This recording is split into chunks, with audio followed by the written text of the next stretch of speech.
Ô Marie, dans ton grand manteau, garde-nous comme en un berceau. En tes lieux, rends-nous purs et beaux. Bonjour, chers choisis de Jésus. Aujourd'hui, nous sommes déjà très près de la grande fête de Noël et j'aimerais qu'ensemble on puisse réfléchir sur comment nous préparer pour cette grande fête.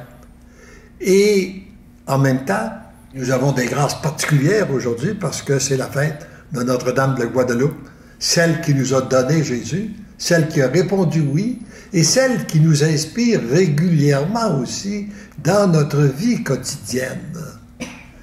J'aime souvent réfléchir sur un texte que nous avons dans les livres pour le bonheur des biens, mais choisis Jésus, à partir justement du rôle important de la Vierge Marie. Quand on regarde un peu ce qui se passe dans notre monde, l'histoire un peu de notre monde, de nos civilisations, etc., etc., il y a passé beaucoup de grandes personnes. Il y a eu des gens qui ont eu beaucoup d'influence, soit comme roi, soit comme président, premier ministre, etc., etc. Mais personne n'a eu un rôle aussi important que la Vierge Marie. Et pourtant, parce que c'est elle qui a changé la face du monde depuis 2000 ans, depuis qu'elle a donné son oui.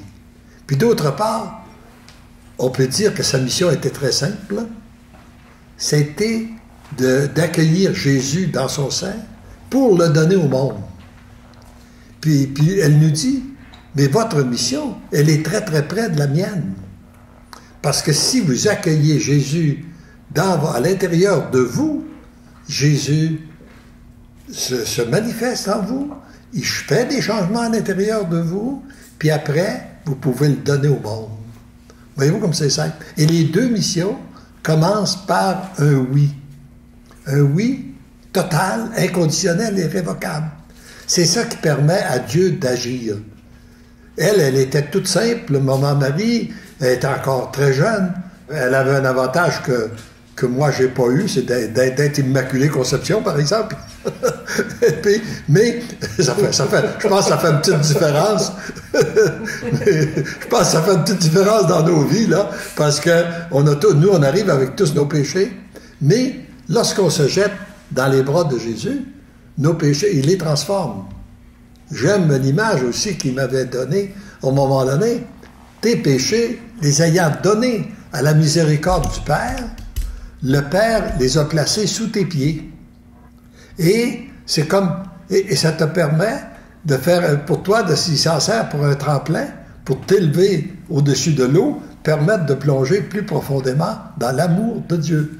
Alors donc, une façon, le Seigneur trouve des façons très, très originales pour transformer nos péchés, nos égarements, nos erreurs, pour les transformer en grâce et en bénédiction. Aujourd'hui, j'aimerais prendre du temps pour vous écouter. J'aimerais que vous nous disiez, peut-être par écrit, là, on le traduira, de quelle façon vous vous préparez à Noël. De quelle façon vous préparez votre cœur à accueillir Jésus pour sa naissance. Et ça, je remarque que quand je lis vos commentaires, il y a beaucoup de gens de très belle et belle foi qui vivent sur cette terre. Vous êtes souvent, on est dans des pays différents, des cultures différentes, et si on le témoigne, ça vient aider les autres. Nous n'avons pas d'idée, parfois, de quelle façon qu'on peut avoir de l'influence les uns sur les autres en témoignant de ce que nous vivons avec notre Dieu. Et en vous disant ça, je pense à quelque chose. Moi, j'ai, comme tous les gens, si je recule là, vers l'âge à peu près de la quarantaine, là, comme j'étais engagé au niveau de la foi, mais comme tous les gens, j'avais une pratique à la messe le dimanche. Pour moi, une fois par semaine, c'était correct. Et puis, mais un jour, j'ai rencontré un ami qui m'a dit, moi, je vais à la messe tous les jours. Et là, ça m'a interpellé. Et je me suis dit, mais pourquoi que moi, je ne ferais pas ça? Ce serait quoi pour moi de me décider de prendre la décision de prendre un temps chaque matin pour aller rencontrer le Seigneur, pour qu'il m'inspire dans la journée. Et je me rappelle d'ailleurs, que je lui avais demandé où, il m'avait dit, c'est chez les servantes du Saint-Sacrement. Quand je suis arrivé chez les servantes du Saint-Sacrement, il y avait lui, puis il y avait moi comme homme, c'était un seul homme qu'il y avait, puis il y avait 2 ou 3 vieilles dames qui suivaient avec les religieux, c'était tout ce qu'il y avait. Puis aujourd'hui, je suis surpris de voir que, même si on dit que la foi a beaucoup décliné, il arrive des matins où la petite chapelle est remplie. Alors donc, le Seigneur se sert de quelqu'un, il peut servir de nous. Alors, si vous avez une façon originale de vous préparer votre cœur pour accueillir Jésus, eh bien, venez nous le partager. Peut-être que par votre partage, le Seigneur va en toucher. Peut-être 1, peut-être 10, peut-être 100, peut-être 1000. Puis cette personne-là qui va être changée aussi, à son tour, elle va témoigner. C'est de cette façon-là qu'on peut construire, qu'un monde nouveau se construit présentement. Et je reviens à ma pensée du jour, qui dit, mon bien-aimé, remets-moi ton fardeau, tes préoccupations, afin que tu puisses être tout à moi. Abandonne-toi totalement à moi. C'est dans le volume 1, message numéro 2. Alors, ce qui nous empêche d'être à lui, c'est souvent nos préoccupations. Il y en a que les préoccupations sont même plus grandes à l'approche des fêtes. Bon, alors, lui nous dit, remets-le. Puis il n'y a rien de nouveau, hein? C'est ce qu'il nous a dit dans sa parole. Remettez-moi à vos fardeaux, vous trouverez que mon joug est léger. Alors, c'est qu'est-ce qu'il vient nous redire, c'est qu'est-ce qu'il vient vous redire là, ce matin. Peut-être que vous avez des préoccupations, de quelle façon que ça va se passer, qui vous devez inviter, où vous allez, etc., etc. On remet tout ça entre les mains de Dieu pour être disponible à accueillir son cœur, pour avoir un cœur à cœur avec lui. Et dans l'agir de Dieu aussi, qui est très beau ce matin, qui nous dit, 2 pensées du jour récentes parlent du lieu privilégié où Dieu vient nous rencontrer. Nous parler, nous enseigner et surtout nous aimer. Ce sont les grandes profondeurs de notre être, en notre cœur d'enfant et non avec notre raison d'adulte. Trop souvent, on cherche Dieu avec notre raison, puis notre logique, puis tout ça. Non, non. Lui, il vient à l'intérieur de nous. C'est ça qu'il faut découvrir. C'est ce chemin-là. Là. Puis la personne ajoute, j'essaie de me brancher sur cette partie de moi le plus possible. Je me souviens que Jésus a inspiré Léandre d'écrire que plus on fait le chemin d'aller-retour pour aller dans les grandes profondeurs de notre être, plus il sera facile de le faire. Eh bien, au début, ça peut être juste quelques instants. Plus on le prend, plus, et finalement aussi, plus on le ressent à l'intérieur de nous, et plus ça nous permet, il dit, plus tu vas faire cet exercice-là, mais plus je vais être en relation intime avec toi. Parce que trop souvent, on le cherche partout, mais il est à l'intérieur de nous. Je veux de tout mon cœur apprendre le mieux possible à y parvenir, à entrer en contact avec ce lieu privilégié en moi. Merci au Père, à son Fils, de nous donner de si beaux messages. Bon, alors, en parlant de beaux messages, peut-être qu'il y en a qui ont commencé, qui aimeraient nous donner de quelle façon qu'ils se préparent ou qu'ils préparent leur cœur pour accueillir Jésus à la fête de Noël. Oui? Quelqu'un? Oui? Veux-tu venir? Tu peux venir? Oui, aussi, tiens. Oui, on a quelqu'un, justement, qui est ici avec nous. Alors, très bien, Paulette. Oui. Ça fait plaisir. Alors, moi, j'aimerais dire pour mon Noël, on m'a demandé de visiter une personne âgée, malade. Alors, je suis allée la voir et elle me dit comment tu te prépares pour Noël? Alors, j'ai dit, moi, tous les jours, je dis un petit mot d'amour au Seigneur. C'est mes petites fleurs sauvages. À Noël, je me prépare avec un gros geste d'amour qui sera mes fleurs cultivées que je vais donner à Marie à Noël. C'est ce que j'ai répondu à cette personne qui s'appelle Colette. C'est beau. Alors, j'ai souhaité un beau Noël. C'est beau. Et puis, ces fleurs-là. C'est des fleurs sauvages. Pourquoi dis-tu qu'ils sont sauvages? Parce que c'est spontané. C'est pas cultivé. Je dis, Seigneur, je t'aime, Jésus, tu es là. Je fais des bonjours aux gens avec des gros sourires. C'est des petites fleurs sauvages pour moi. Et c'est sans doute ce que je cultive aussi, qui fait qu'à chaque fois qu'on te regarde, on te voit aussi rayonnant.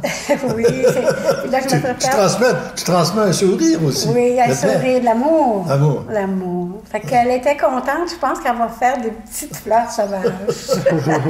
C'est bon, merci. Merci. Merci, madame. Ouais.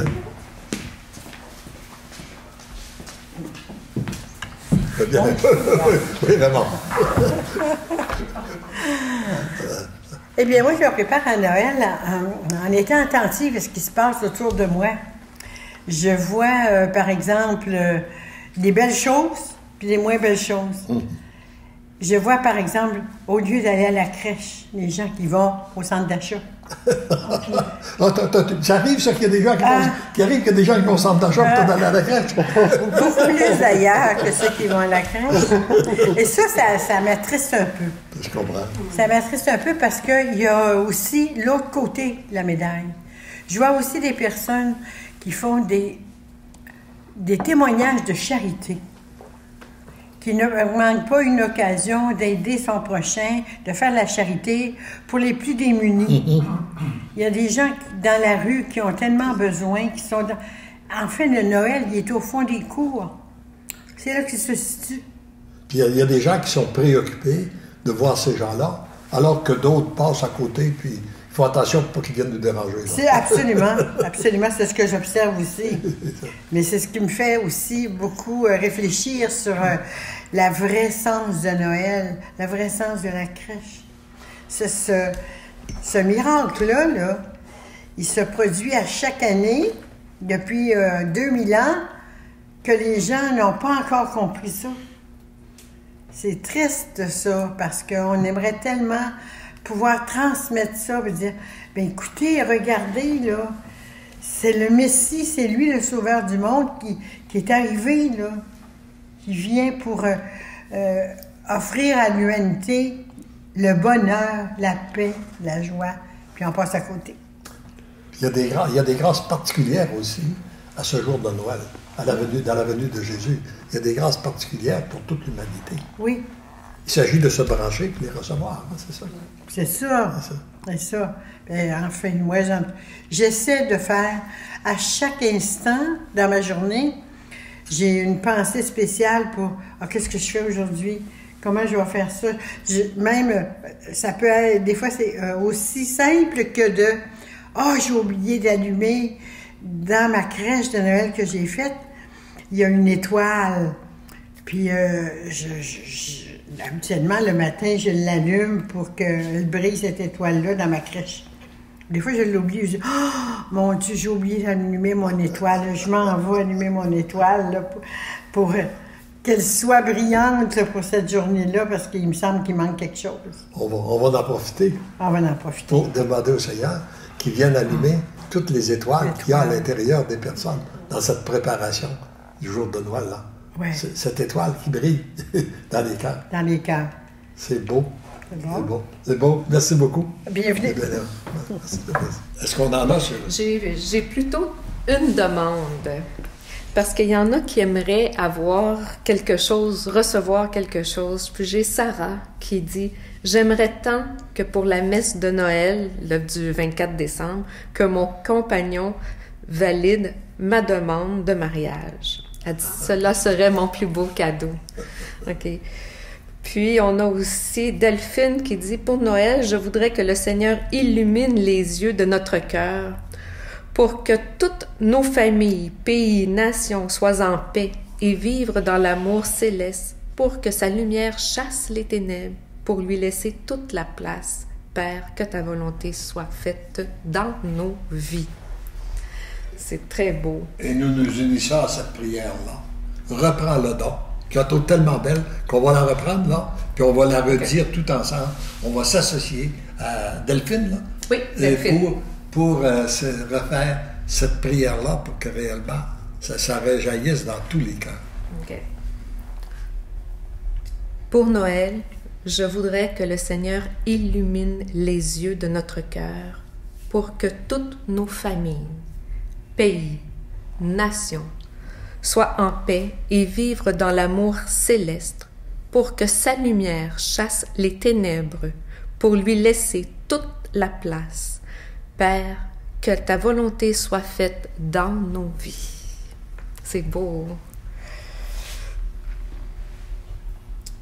Puis il y a Sophie qui nous vient de nous écrire pour nous dire « Durant ce temps de l'Avent, j'essaie de prendre plus de temps en prière avec le Seigneur. » C'est beau. Et l'invocation de la prière, c'est pour moi la lumière. C'est un peu comme l'exemple de la lumière puis l'obscurité. Vous savez, c'est que très souvent, on fatigue de rentrer dans un monde qui fait noir, des ténèbres. Mais si on essaie par nous-mêmes de chasser les ténèbres, on n'y arrive pas. Si on y met la lumière, les ténèbres sont disparues à l'instant même. Alors c'est la même chose. Si on essaie de chasser le mal, on n'y arrive pas.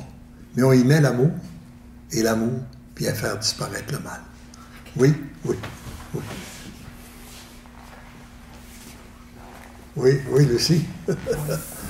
Oui, Lucie, on t'écoute, pas de plaisir. Oui. Alors, moi, c'est beaucoup plus terre à terre, ma préparation pour Noël, parce que mon mari a une fille, et sa fille, elle a 4 enfants, et ils ont été élevés dans pas l'athéisme, mais en tout cas, sans Dieu, ils ne connaissent rien de Dieu, des enfants de Dieu.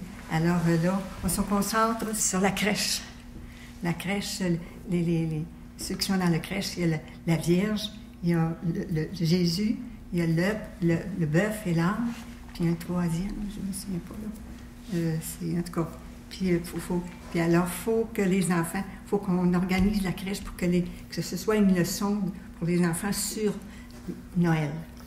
Alors c'est ça, je comprends bien que tu veux profiter de la fête de Noël, la préparation de la crèche que vous faites au moment où vous accueillez, pour donner une formation aux petits sur l'importance de ce qu'est réellement la fête de Noël, parce que, avec une dimension chrétienne, là. Oui. Pour qu'on puisse. Oui, alors, parce beau. que, vous savez, il y a les ménages qui éclatés, tout ça, les enfants sont élevés ils ne connaissent rien. Alors, c'est un manque, c'est un vide. Alors, moi, c'est pour ça que je m'applique à préparer une leçon pour ces 4 enfants-là qui ont été élevés sans Dieu, qui ne connaissent rien de Jésus, Marie, Joseph, ils ne connaissent pas ça. Oh, j'avais oublié Joseph. Jésus, Marie, Joseph. Il y a 5 personnages. Il y a 5 personnages. Puis le bœuf et l'âne. Puis je disais ça, j'ai dit, ça va réchauffer le petit Jésus, puis tout ça, il faut expliquer ça. Alors moi, c'est ma préparation de Noël.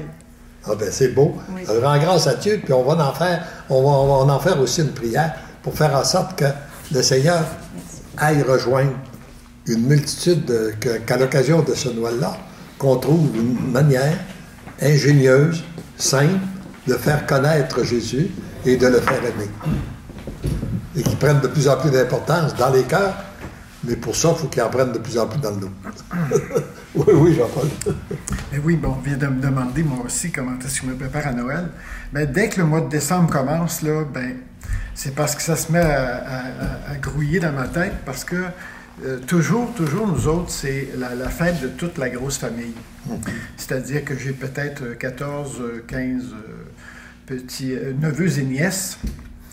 Et puis, on se réunit à Noël à chaque année. On est chanceux. Tout le monde est là. Ça, on ne manque pas ça. Et moi, j'essaye de faire passer le message là-dedans.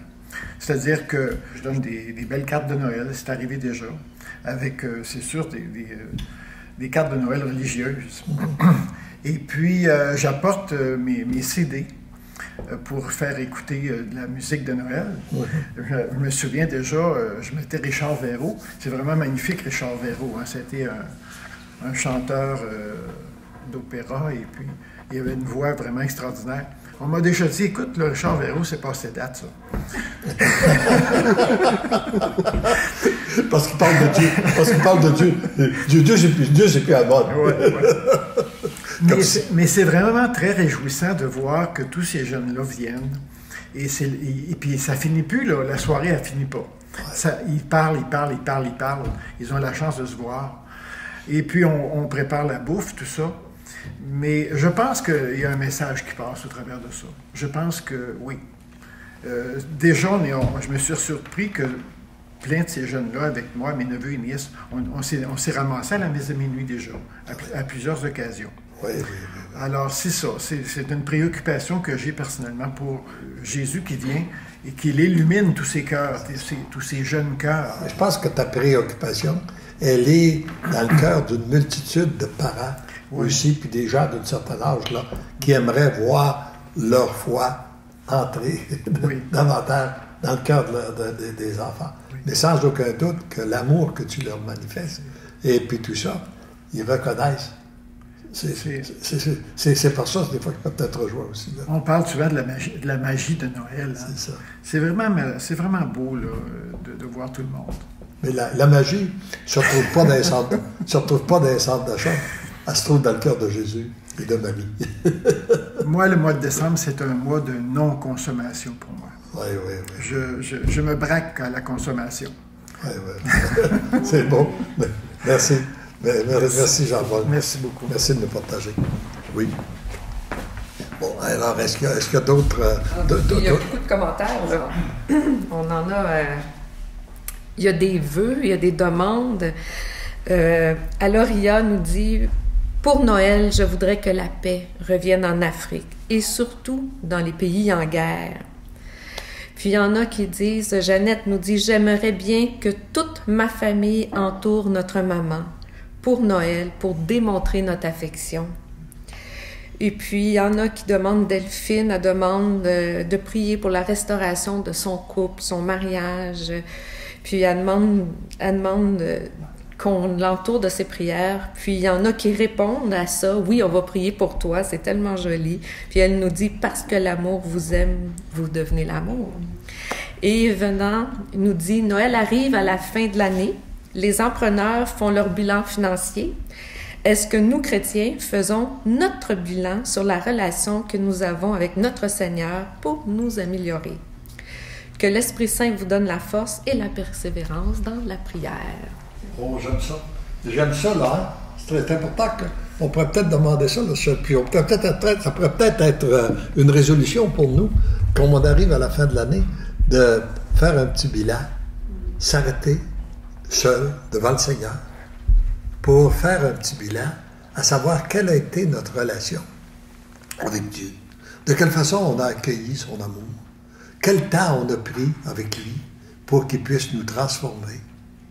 Et puis, qu'en même temps qu'on fait ce petit bilan-là, on refait nos résolutions, nos objectifs pour l'an prochain, ce qu'on n'a pas fait, ce qu'on pense qu'on aurait dû faire cette année puis qu'on n'a pas fait, on pourrait peut-être prendre la décision de le faire l'année prochaine, de le faire dans la nouvelle année qui commence, afin que notre relation soit de plus en plus étroite avec notre Dieu, qu'on puisse bénéficier davantage de son amour, que oui, que déjà qu'on lui demande de préparer nos cœurs pour ce Noël qui vient, mais aussi qu'on peut lui demander pour le Noël de l'an prochain que nos cœurs soient encore plus ouverts. C'est continuellement qu'on vit dans une croissance et que jour après jour, tout au cours de l'année, que ce soit Noël dans nos cœurs, qu'on puisse l'accueillir, lui donner notre oui, à l'exemple de Maman Marie, pour que nous puissions tous être transformés et vivre de plus en plus une relation d'amour avec lui d'abord,